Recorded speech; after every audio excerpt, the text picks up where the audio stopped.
अस्सलाम वालेकुम बच्चों, में आ गया। अरे विद मी। वालेकुम यस सर।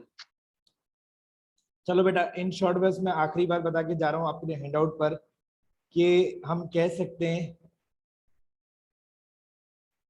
मेरे अल्फाज, मैं अपने अल्फाज कह रहा था तुमसे, सही बात को गलत साबित कर देना। दोबारा बोलो अहमद, मैंने क्या बोला? सही बात को गलत साबित कर देना। सही बात को गलत साबित कर देना टाइप 1 एरर है। सही बात को गलत कहना टाइप 1 एरर है। सही बात को गलत साबित कर देना टाइप 1 एरर है। और गलत बात को सही साबित कर देना टाइप 2 एरर है। Very good. टाइप 2 एरर है सर। गलत बात को, ये मेरे अल्फाज तुम्हें तो कितना हेल्प करेंगे। सुनना जरा, जज एक मुजरिम को बाइज्जत बरी कर दे, ये टाइप 1 एरर है या टाइप 2 एरर है? सर ये वन है। एक मुजरिम को बाइज्जत बरी कर देना यानी गलत को सही कर देना, सर ये टाइप 2 एरर है। बोलो सही बोला? Okay sir, okay sir.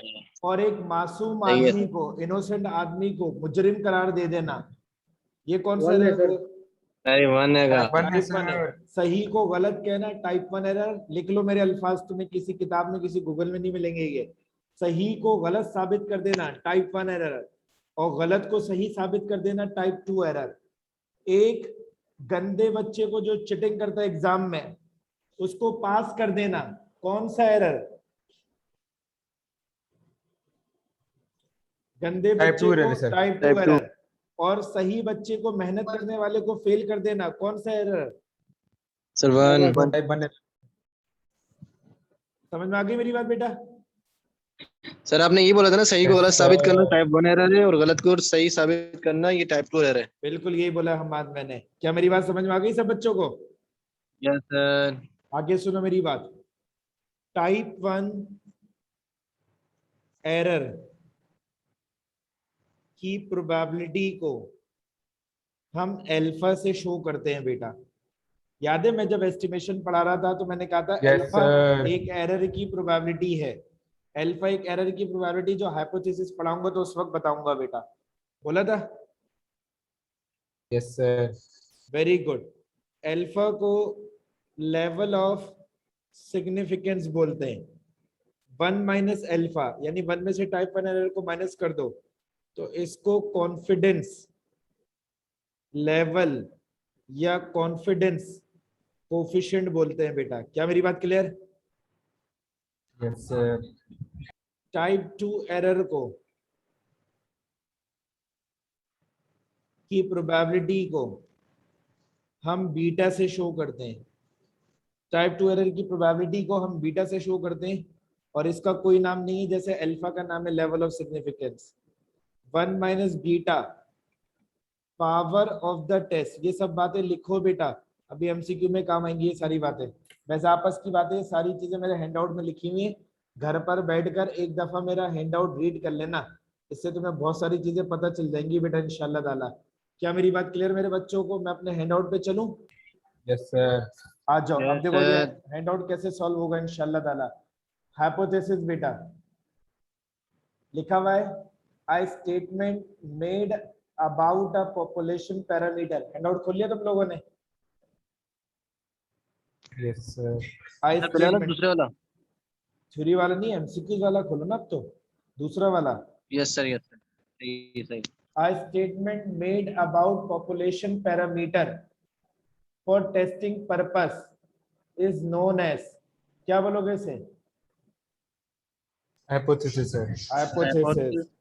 शाबाश, हाइपोथेसिस बोलते हैं इसे। Number 2, hypothesis testing and estimation are types of. याद आया किसकी टाइप्स हैं दोनों? Descriptive sir. Inferential statistics. Descriptive कहां से आ गया? समझे बेटा?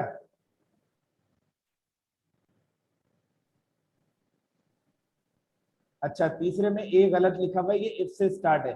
If the assumed hypothesis is tested for rejection considering it to be true is called. बताओ कौन सी हाइपोथेसिस है जिसको हम टेस्ट करते हैं? किसी बच्चे को पता है? तो नल हाइपोथेसिस को नल को टेस्ट करते हैं ना सर। नल को एक्सेप्ट और नल को रिजेक्ट करते हैं। इसका नाम नल को टेस्ट करते हैं। याद है शुरू में मैंने लिखवाया था कि we always test the null hypothesis. Yes sir. Sir, याद है। ये आंसर है इसका। शाबाश। देखो जो जो बातें बताई है ना उसी से ही एमसीक्यूज बनेंगे इंशाल्लाह। चौथा MCQ, a statement whose validity is tested on the base of sample is called beta. A statement whose validity is very good, very good. A statement whose validity is tested beta on the basis of beta what? Statistical data. Statistical hypothesis beta. शाबाश। आगे लिखा हुआ है the equality sign. आगे पढ़ो, बिल्कुल सही जवाब देना। बोलो सर थर्ड। क्या सर? इक्वालिटी साइन कहाँ आती है हमेशा? नल हाइपोथेसिस में सर। नल में। नल कहाँ लिखा हुआ है नल? hypothesis। अल्फा बीटा गामा या क्या? Sir beta. Beta beta sir. Beta. शाबाश शाबाश। 6 हो गए बेटा, 5 हो गए। छठा पढ़ो, decision of one tail and two tail test is based on. One tail और टू टेल किसको देखकर डिसाइड करते हो? अल्टरनेटिव पे सर। ऑल्टरनेटिव को। करीम नवाज बोल रहे नल को। करीम गलत बोल रहे हो बेटा, ऑल्टरनेटिव को बोलते हैं बेटा। ऑल्टरनेटिव से पता चलता है ना, मैंने क्या बोला था, ऑल्टरनेटिव में अगर नॉट इक्वल्स टू आए तो टू टेल टेस्ट होता है। याद आई बात? ग्रेटर देन आए तो राइट टेल टेस्ट होता है, लेस देन आए तो लेफ्ट टेल टेस्ट होता है। किसी को याद है मेरी ये बात? Yes sir. Yes sir. Sir इसका बीटा ही है ना आंसर? इसका आंसर है always on alternative. Very good. Sometimes थोड़ी, हमेशा होता है ऑल्टरनेटिव। 7वें पर आओ, a two tail test is a test with one critical region या two critical region? Charlie, two critical. Two critical Charlie region. Sir. शाबाश, two critical region. If the alternative hypothesis is H1 greater than 15, then it is one tail test, two tail test, left tail test, or lower tail test. One tail. One tail tail. test, One tail. One tail. less than 30 One tail बेटा, one tail। अगर पूरे पढ़ना option, one tell के बजाय अगर right tail test लिखा हुआ होता ना तो मैं राइट टेल पिक करता बेटा, जैसे लेफ्ट टेल लिखा हुआ है। क्योंकि वन टेल में तो दोनों आ जाते हैं Yes. ना, लेफ्ट टेल भी और राइट टेल भी। राइट Yes, टेल ज्यादा sir. स्पेसिफिक है बेटा, क्या मानते हो? Yes sir. सर ऐसा हो सकता है कि वो दोनों दे दे फिर? नहीं हो, ऐसा नहीं होगा जैसे इस सवाल में नहीं हुआ। देख रहे हो? और अगर दोनों दे दे तो जब भी राइट टेल पिक करोगे, यही बोला है मैंने, क्योंकि राइट टेल ज्यादा स्पेसिफिक है। Okay sir. आगे बढ़ जाऊं? Yes sir. Yes sir. देखो अगला लिखा हुआ है मैंने, if the alternative hypothesis is H1 greater than 15 then it is right tail test. Charlie right sir. tail test। शाबाश शाबाश। if the null hypothesis is false, if the null hypothesis is false, null hypothesis false है, then which of the following is needed to be rejected? बताओ, null hypothesis Null false है hypothesis. तो हम किसको reject करें? नल को, alternative को, दोनों को, या none of these? Sir alternative null को। हाइपोथेसिस को सर। अब मुझे तुम बताओ, हम बात क्या हम कभी ऑल्टरनेटिव को एक्सेप्ट या रिजेक्ट करते हैं? No sir. हम हमेशा नल एक्सेप्ट और को- रिजेक्ट किसको करते हैं? नल को। सर नल को ही करते अगर हम नल रिजेक्ट हो गई, फॉल्स हो गई, तो उसको हमें रिजेक्ट करना चाहिए। हैं। Yes sir. तो नल हाइपोथेसिस ही एक्सेप्ट और रिजेक्ट होती है ना। कंक्लूजन के बाद याद है कितना बताई थी ये बात? यस सर बताई थी। 11वां पढ़ो, the probability of rejecting null hypothesis when it is true. जब नल हाइपोथेसिस ट्रू हो और उसको मैं रिजेक्ट कर दूं, क्या ये टाइप 1 एरर है? Yes yes sir. सर। सही को गलत कर देना, टाइप 1 एरर है। टाइप 1 एरर की प्रोबेबिलिटी अल्फा होती है। क्या अल्फा का नाम लेवल ऑफ सिग्निफिकेंस होता है? यस सर बिल्कुल। ये Yes, नाम sir. पूछा है इसने बेटा, ये करीम ने मुझे पहले ही बता दिया। शाबाश। आगे पढ़ो क्या लिखा हुआ है, the probability associated with committing type 2 error. Type 2 error करने की जो बीटा सर। प्रोबेबिलिटी है वो बीटा है। देख रहे हो तुम बीटा एमसीक्यू, सर। मुझे पता था ना क्या क्या, उसी हिसाब से मैं पूरा बैकग्राउंड बना के लेकर आया हूं तुम्हारा। आगे पढ़ो क्या लिखा हुआ है, the probability of rejecting the false null hypothesis, the probability of rejecting the false null hypothesis is called beta। false null Power of the test. hypothesis को रिजेक्ट कर देना, क्या ये एरर है? Yes sir. क्या ये एरर है? No sir. No sir. Very good, ये एरर नहीं है, ये पावर ऑफ द टेस्ट है बेटा। क्या है मेरे बच्चों? ये power of the test. False को गलत साबित कर दे, गलत को रिजेक्ट कर देना, पावर ऑफ द टेस्ट है। और पावर ऑफ द टेस्ट 14 में पूछा किससे शो कर दें, अभी भी ऊपर बताया था मैंने, बीटा से सर 1 माइनस बीटा। शाबाश हफीज। 15वां पढ़ो क्या लिखा हुआ है, a formula or rule that provide a basis for testing a null hypothesis is called test statistics sir test statistic. बेटा जो फॉर्मूला रूल में इस्तेमाल करता हूँ वो टेस्ट स्टैटिस्टिक कहलाती है बेटा। शाबाश, जबरदस्त। आगे लिखा हुआ 16, the point where the null hypothesis get rejected is called, बताओ वो कौन क्या Critical. कहलाती है? Critical value. Critical value. Rejection value नहीं, रिजेक्शन रीजन होता है और वैल्यू क्रिटिकल होती है। क्रिटिकल वैल्यू से आपका रिजेक्शन रीजन शुरू होता है बेटा। यस सर देखो सपोज करो यहाँ पे लिखा है 1.96, तो 1.96 से आपका रिजेक्शन रीजन शुरू हो गया। अगर आपकी वैल्यू कैलकुलेटेड वैल्यू 1.96 भी आए तो जब भी आपको नल हाइपोथेसिस को रिजेक्ट करना पड़ता है बेटा। तो इसने बोला है where the null hypothesis gets rejected the point, एक पॉइंट पूछ रहा है कि वो पॉइंट जहां पर आपकी नल हाइपोथेसिस रिजेक्ट हो जाए उस पॉइंट को आप कौन सी वैल्यू बोलते हो? जवाब है क्रिटिकल वैल्यू। एक पॉइंट पूछ रहा है, अगर ये पूरा एरिया पूछते तो उसको रिजेक्शन रीजन बोलते हैं हम लोग, ठीक है। एक पॉइंट पूछा तो वो क्रिटिकल वैल्यू कहलाती है बेटा।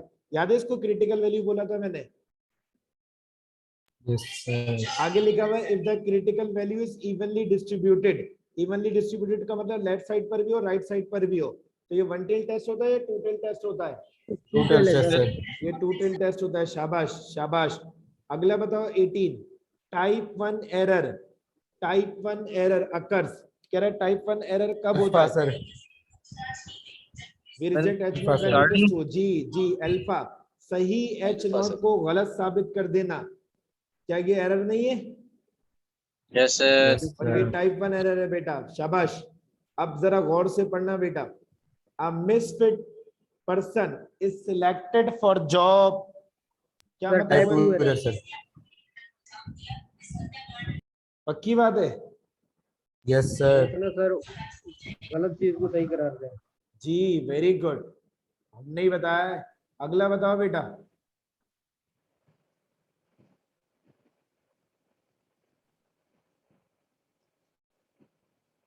Type 1 error sir. अगला 20 सर अल्फा है। Alpha sir. सर अल्फा आएगा। अच्छा इसका मतलब क्या है?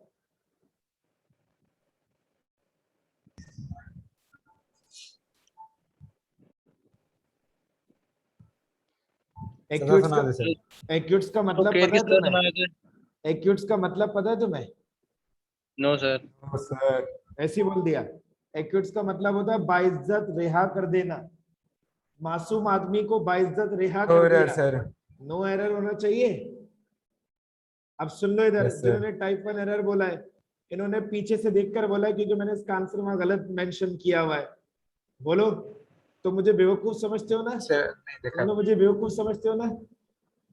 No sir. नहीं देखा था सर. बेटा पीछे से देख देख कर आंसर बता रहे हो मुझे। मैं बच्चों नहीं देखा सर, पीछे से देख ही नहीं रहे। तुम्हारी सर- जितनी उम्र है ना बेटा, सर स्टेट्स के बच्चे हैं सर. हाइपोथेसिस तुका तो लगाएंगे सर. तो यस तुम, सर। हाँ अब ये तुम कवर कर रहे हो। लगाएंगे। मैं तुम्हें पता ऐसा करता हूँ मैं जरूर ताकि मुझे पता चले। बेसिकली एक्विट्स का मतलब होता है बाइज्जत रिहा कर देना, और इनोसेंट पर्सन को मतलब मासूम, मासूम आदमी को जिसने कुछ नहीं किया उसको रिहा कर दिया। क्या ये गलती है? No sir. वाबे इसका नो एरर। सही है बेटा। आ जाओ आगे। 1 माइनस एल्फा, क्या होता है 1 minus alpha? Level of confidence sir. Level of confidence beta. बेटा। 1 माइनस एल्फा, शाबाश बेटा। लेकिन तुम भूल गए इसको कॉन्फिडेंस कोफिशिएंट भी बोलते हैं 1 माइनस एल्फा को। यस देखा सर। रिमशा, रिमशा सिर्फ फिर आपने डेल्टा। जवाब दिया है तो इसका आंसर डेल्टा होना चाहिए। सर मैंने तुमसे बोला भी है सारे ऑप्शंस पढ़ा करो फिर आंसर दिया करो। क्या ख्याल है तुम्हारा? Yes sir. क्वेश्चन देखो, अभी तक ये सारे थ्योरेटिकल एमसीक्यूज आ रहे हैं कितने, और इसमें तुम्हारे जवाब गलत भी हो रहे हैं। कुछ ऐसे सवाल आ सकते हैं हाइपोथेसिस में से। इसीलिए देखो हैंडआउट पूरा टॉपिक पढ़ाने के बाद अपने पास बिठा के सॉल्व इसीलिए करवाता हूँ मैं तुम लोगों से, समझा? Yes sir. अगला सवाल, when population standard deviation is known, जब पॉपुलेशन की स्टैंडर्ड डेविएशन नोन हो The hypothesis about population mean is tested by, बताओ जब population की standard deviation known हो तो हम क्या इस्तेमाल करते हैं? Sir beta Z Z test. Test beta Z test, Z very test use good. करते हैं ना। और T इस वक्त इस्तेमाल करते हैं जब population की standard deviation unknown हो और n30 से छोटा हो। याद आया? Yes Yes, sir. सर आगे देखो क्या Yes, लिखा है, sir. 23C की कड़ी में बनाया है। To test the null hypothesis about population mean with known population standard deviation. Population standard deviation known है, तो अब मैं टेस्ट स्टैटिस्टिक में कौन सा फॉर्मूला इस्तेमाल करूंगा बेटा? Delta, sir. C delta. वो आखिरी वाला। डेल्टा सी के अंदर डेल्टा बेटा डेल्टा सैंपल की स्टैंडर्ड डेविएशन है, पॉपुलेशन की लगाएंगे डेल्टा। बहुत सही, खूबसूरत। आगे लिखा हुआ है the test statistic T is equals to has degree of freedom. बताओ इसमें कितनी डिग्री ऑफ फ्रीडम इस्तेमाल होती है? n-1. n-1। शाबाश शाबाश। और 25 में मैंने डिग्री ऑफ फ्रीडम पूछ ली तुमसे, बताओ क्या डिग्री ऑफ फ्रीडम होगी? 11, sir. 11। सैंपल साइज 12 है, एक कम कर दो तो 11 हो जाएगी एक कम बेटा। कर देंगे ना सर। 11 हो जाएगी बेटा, शाबाश। Alpha upon 2 is used for, Two-tailed test. Alpha upon 2 याद है मैं कब Sir, लिखता था? Two tail Two-tailed, test. sir, two-tailed. शाबाश बेटा, Yes, two sir. Tail test. आगे देखो क्या लिखा हुआ है, देखो वो सवाल आगे जो डेफिनेशन पढ़ाई थी। A hypothesis in which all the parameters of the distribution are specified. Definition पढ़ाई थी। Simple hypothesis. सिंपल हाइपोथेसिस बेटा, Simple, sir. Very good. Simple hypothesis, Nawaz Karim Nawaz, very good. और आगे क्या लिखा? A hypothesis in which all the parameters of the distribution are not specified. Composite hypothesis. Composite hypothesis बेटा, Composite. शाबाश बेटा। आगे पढ़ो क्या लिखा हुआ है। Null hypothesis is rejected if the value of test statistics falls in Critical region, sir. Delta. Sir दोनों हो गए ना सर, रोहन, rejection region भी। क्रिटिकल रीजन और रिजेक्शन रीजन एक ही बात होती है? Yes, जी sir. सर। डेल्टा होना चाहिए इसका बेटा। 30 पर आओ बेटा, आखिरी पेज पे पहुंच गए लगे गरम से। 30 पे लिखा हुआ है since Z cal lies in critical region, therefore we accept null hypothesis. Is this true or false? Except alternative hypothesis लिखा हुआ है, नहीं sir. सर, जी, ऑल्टरनेटिव हाइपोथेसिस लिखा हुआ है और हम तो कभी एक्सेप्ट और रिजेक्ट करते ही नहीं है ऑल्टरनेटिव हाइपोथेसिस को, तो क्या ये गलत कंक्लूजन है? यस सर फॉल्स है। ये फॉल्स है।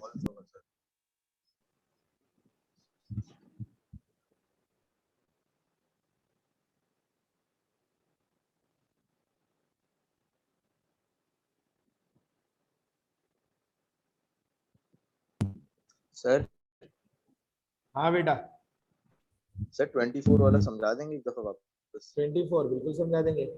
24 में लिखा हुआ है कि ये जो ये वाला फॉर्मूला है, तुम्हें याद है मैंने ये टी फॉर्मूला बोला था कि टी डिस्ट्रीब्यूशन हमेशा डिग्री ऑफ फ्रीडम पर इस्तेमाल करते हैं, तो इसकी डिग्री ऑफ फ्रीडम कितनी होती है बेटा? याद है जब ये मैंने फॉर्मूला लिखा था तो मैंने लिखा था डी एफ एन माइनस 1। जब टेबल से वैल्यू देखोगे तो हमेशा n माइनस 1 इस्तेमाल करोगे, तो टी डिस्ट्रीब्यूशन की डिग्री ऑफ फ्रीडम हमेशा n माइनस 1 होती है। Yes sir. बस अब अगले जो 10 सवाल है ना 31 से 40, ये कैलकुलेशन वाले सवाल आते हैं, जैसे हमने बुक में किए थे ना बेटा सवाल बुक के, ये वो Yes, सवाल sir. आते हैं। लेकिन हम बात ये ना मैंने मिक्स सवाल दिए तुम लोगों को। मिक्स का मतलब पता है? केस 1 का, केस 2 का अलग, केस 3 सब मिक्स कर दिए। बुक में तो ये था ना कि पहले 1 के थे तो 1 के थे सारे, 2 के थे 2 के थे, 3 के थे Yes, 3 के थे। अब मैंने मिक्स कर दिया ताकि तुम लोग पहचानो। बोलो करूं मैं सवाल? हाइपोथेसिस बना बना के छोड़ दो फिर तुम लोग खुद करना। Yes yes sir. आगे आ जाओ। Yes sir. लिखा हुआ the average height of female in the freshman class of a certain college has been 162.5 centimetres with a standard deviation of 6.9 centimetres. बताओ ये जो 162.5 है ये सैंपल का मीन है या पॉपुलेशन का मीन है? Population का मीन है, sir. वेरी गुड, पॉपुलेशन का है। Very good. ये पॉपुलेशन का मीन है तुम लोग कह रहे हो, पक्की बात है?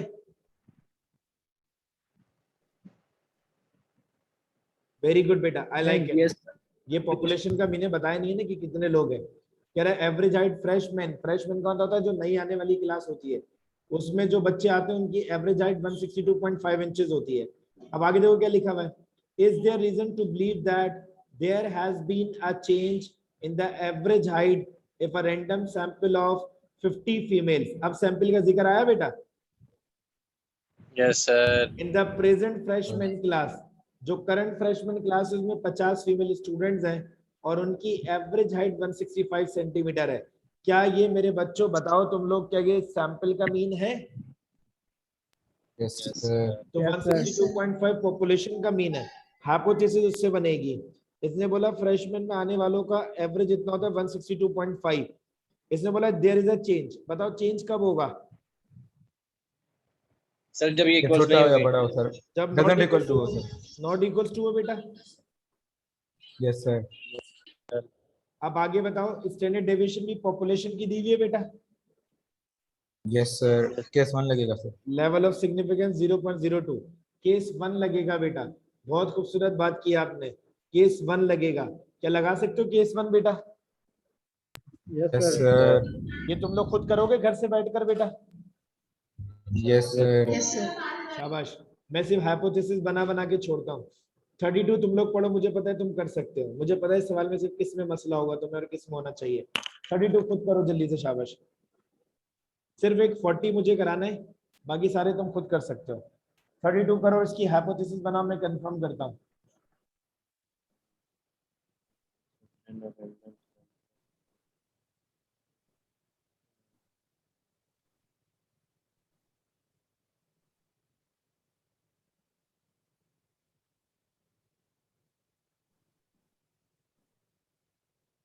इसमें सर अल्टरनेटिव दिया हुआ है सर। पता नहीं, पढ़ लेते हैं। It is claimed that an automobile is driven on the average less than 20,000, पहले तो ये लिख लेना कि 20,000 है, ठीक है? Less than 20,000 kilometre per year. जी हाँ, क्लेम किया गया कि एक ऑटोमोबाइल जो है वो less than 20,000 किलोमीटर चलती है बेटा, ठीक है? आगे लिखा हुआ है, to test the claim, a random sample of 100 automobiles owners were asked to keep a record of the kilometers they travel. Would you agree with this claim? If the random sample has an average 23,500 and a standard deviation 3900, मुझे बताओ बेटा जल्दी से, शाबाश, इसका उलट क्या बनेगा? Greater than or equal to 20,000. Very good, very good, very good. Case कौन सा है? केस क्या बेटा? केस कौन सा है, 1 या 2? 2 है सर। 2 है। 2 है sir. क्यों, वजह बताओ 2 क्यों लगेगा? सर सैंपल की मैंने सर। सैंपल की Standard deviation. के मैंने। शाबाश, शाबाश मेरे बच्चों, बेहतरीन बात करते हो। 33 करें, 33 पढ़ो।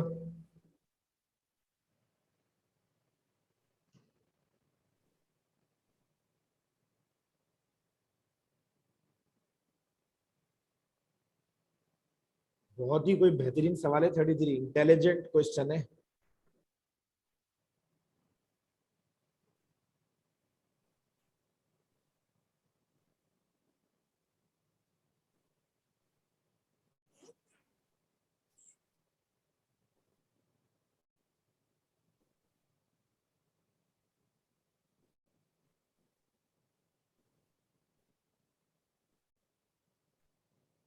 तो इसमें इक्वल्स टू वाला लगेगा।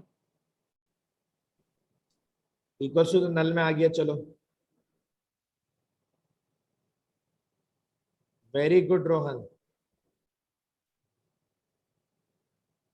बेटा म्यू देखो, मैं तुम्हें ये सवाल समझा दूं, तुम्हें ये सवाल समझ में आएगा। कह रहे हैं कि the strength of steel wire made by an existing process is normally distributed with mean 1250 and standard deviation of 150। कह रहे हैं अगर हम एग्जिस्टिंग प्रोसेस, यानी जो प्रोसेस अभी मौजूद है किसी भी कंपनी के अंदर, स्टील कंपनी के अंदर, तो जो अब उससे स्टील वायर बना रहे हैं ना, तो स्टील वायर की स्ट्रेंथ है, कितनी स्ट्रेंथ है बेटा? 1250 और स्टैंडर्ड डेविएशन 150 है। कह रहा है a batch of wire is made by a new process and a sample of 25 measurements gives an average strength of 1312। ये सैंपल का एवरेज है। Has the engineer strong evidence to justify changing to the new process? Changing to the new process का मतलब है transferring to the new process। पुराने process से जो average आ रहा है ना 1250 आ रहा है, अगर आप नए प्रोसेस से आपको पुराने प्रोसेस से नए प्रोसेस पर जाना है, तो ये वाली बात एक्सेप्ट होनी चाहिए बेटा, ये वाली बात सही होनी चाहिए। Yes sir. अगर यही वाली बात एक्सेप्ट हो गई, ये वाली बात एक्सेप्ट हो गई, ये रिजेक्ट हो गई, इसका मतलब नया प्रोसेस भी यही कह रहा है कि पॉपुलेशन मीन 1250 है। तो नए प्रोसेस से बनने वाले का पॉपुलेशन एवरेज भी 1250 है और पुराने से बनने वाले से भी एवरेज 1250 है। तो नए सिस्टम पे जाने की कोई तुक ही नहीं बनती भाई। समझ में आई मेरी बात? अगर आपके पास ये रिजेक्ट हो गया सर और अगर ये बात आ गई कि नए प्रोसेस से बनने वालों की जो ताकत है वो 1250 से ज्यादा है, तो इसका मतलब क्या हुआ कि जो नया प्रोसेस है वो ज्यादा अच्छे स्टील वायर्स बना रहा है। क्या हमें नए प्रोसेस पे शिफ्ट हो जाना चाहिए? बोलो बेटा, ये Yes, बात sir. समझ में आई? इसलिए इक्वल्स टू का अपोजिट यहाँ पे ग्रेटर देन होगा बेटा, नॉट इक्वल्स टू नहीं होगा। समझा? नए प्रोसेस पर तो मैं उसी वक्त जाऊंगा ना। मुझे बताओ, तुम जॉब कर रहे हो, तुम नई जॉब पर, पुरानी जॉब छोड़कर नई जॉब पर कब जाते हो? जब पे ज्यादा होती है सर। जब नई जॉब पुरानी जॉब से क्या हो, अच्छी हो या उससे कम कर हो? अच्छी हो सर। अच्छी है सर अच्छी होगी। Very good. यहाँ पर भी यही होगा बेटा। केस बता दो, केस 1 है या 2 है या 3 है? केस 1 है सर। 1 है, क्योंकि पॉपुलेशन की स्टैंडर्ड डेविएशन गिवन है बेटा। शाबाश मेरे बच्चों, वेरी गुड। आगे आओ, 34 पढ़ो। 34 आसान है बहुत, इसमें मुझे कुछ नहीं बताना, बल्कि अगर तुम नोटिस करो तो तुम्हें नल और ऑल्टरनेटिव खुद बनाकर दी हुई है। बोलो। Yes sir. 35 पढ़ो।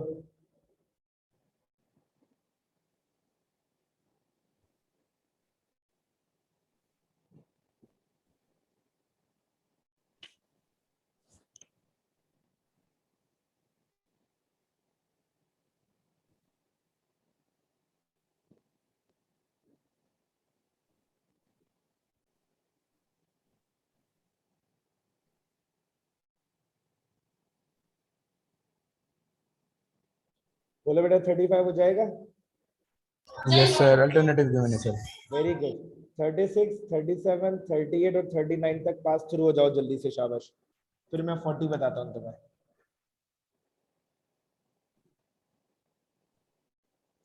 तुम 2-4 मिनट ले लो, 39 तक पढ़ लो सारे।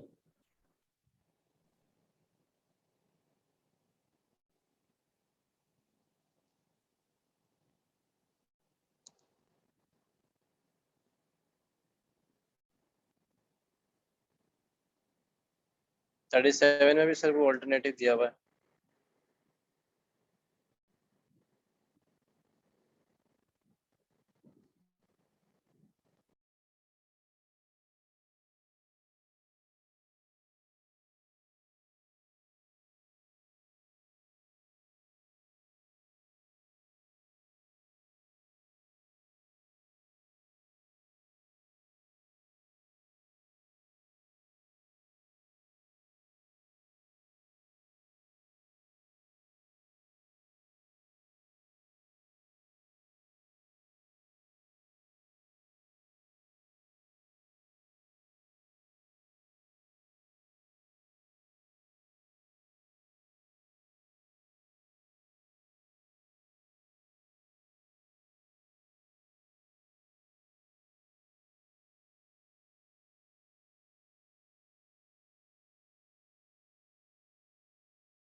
सर 40 जो वो प्रोपोर्शन का होगा, परसेंट दिया हुआ उसमें। जी बेटा, हम जब भी तो मैं कराऊंगा उसे। समझा? तुम 39 तक यस मुझे सर। बस क्लियर करोगे, तुम्हें 39 तक कोई मसला नहीं है। रोहन, वेरी गुड बेटा। 39 तक बताओ मुझे।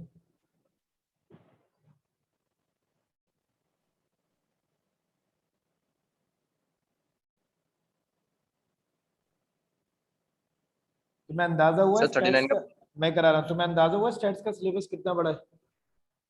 Yes sir. Yes, sir. चलो 39 पर आओ। 39 भी प्रोपोर्शन का है। सिर्फ 10 मिनट रह गए मेरे पास और मैंने कोशिश की कि तुम्हारा सिलेबस में जिम्मेदारी के साथ खत्म कर सकूं, जल्दबाजी में नहीं, इसलिए मैं तुम्हें यहाँ टाइम देता हूँ घर पे।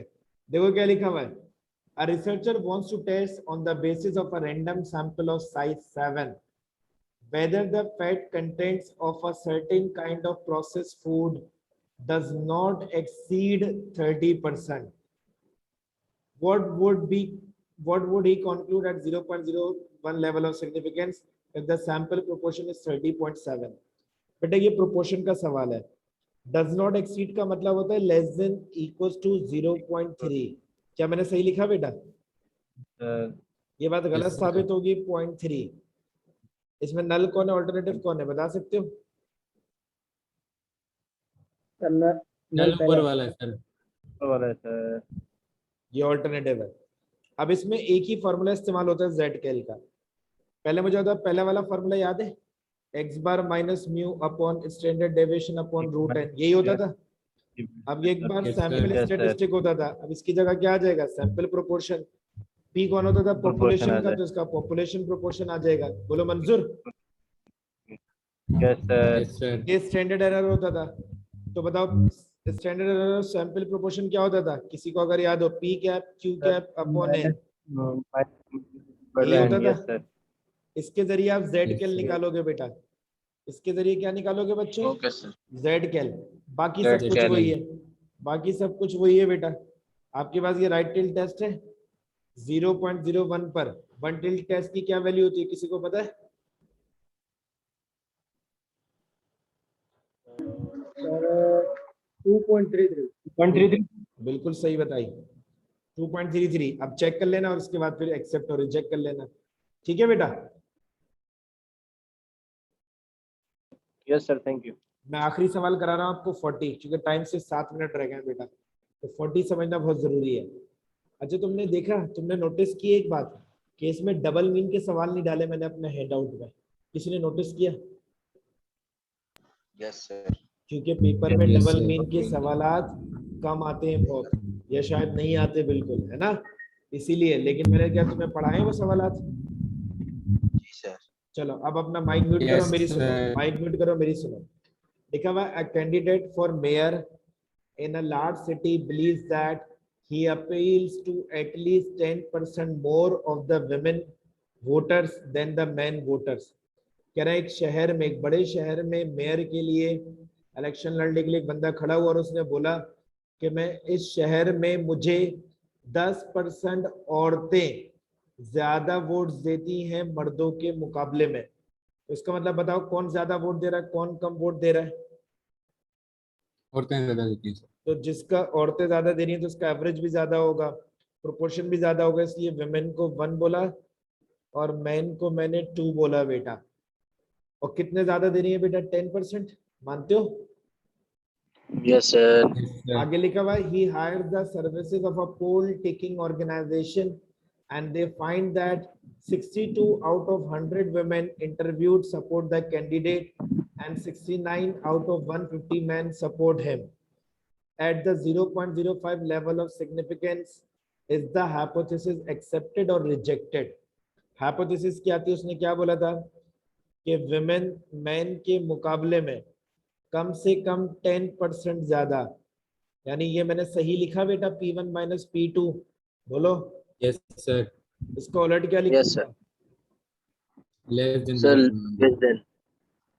ये नल है, ये ऑल्टरनेटिव है, मानते हो? Yes yes sir. Sir. Level of significance बताओ बेटा। 0.05। 0.05। टेस्ट स्टैटिस्टिक का फॉर्मूला बता सकते हैं कोई बच्चा? जेड कैल वाला इस्तेमाल होगा, बताओ। सर ये कौन सा प्रोपोर्शन लिखा है मैंने, और ये कौन सा प्रोपोर्शन, ये कौन सा है, ये कौन सा है? पॉपुलेशन नहीं, मैं वो वाली है सर। भूल गए यार तुम लोग, ये पॉपुलेशन प्रोपोर्शन है सर। और इसको डी नॉट से शो करते हैं। शाबाश, याद आया? Yes sir. ये दोनों कौन x है? बार 1 और x बार 2 आंसर दिया। ये दोनों कौन है? x बार 1 माइनस x बार 2 आंसर जी, उसकी जगह। और नीचे क्या होता था? रूट में सिग्मा 1 स्क्वायर होता था। Standard error sir. Yes sir, पिक आ गया। कर लोगे?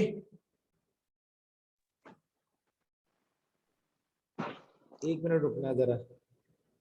कंप्लीट करवा दें सर ये। हो तुम चलो कॉपी करो, मैं बताता हूँ।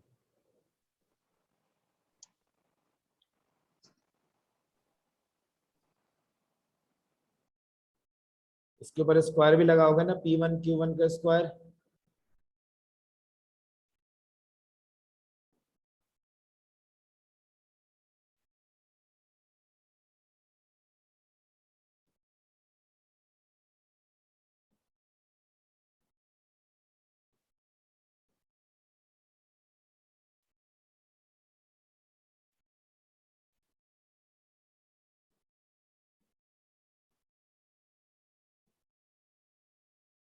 यही है बेटा फॉर्मूला। लगाओ जल्दी से, बताओ क्या वैल्यूज आ रही हैं।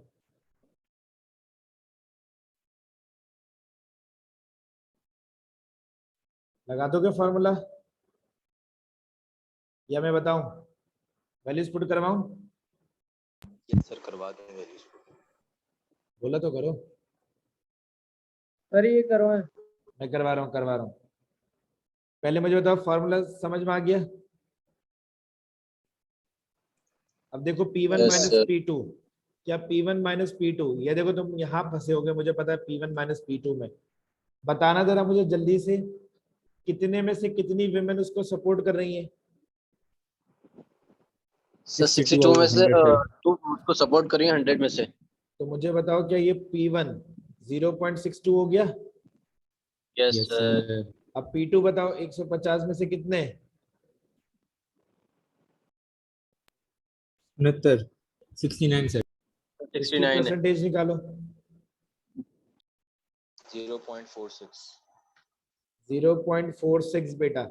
अब मुझे बताओ बेटा, P1 माइनस P2, क्या 0.62 माइनस 0.46 बनेगा बेटा?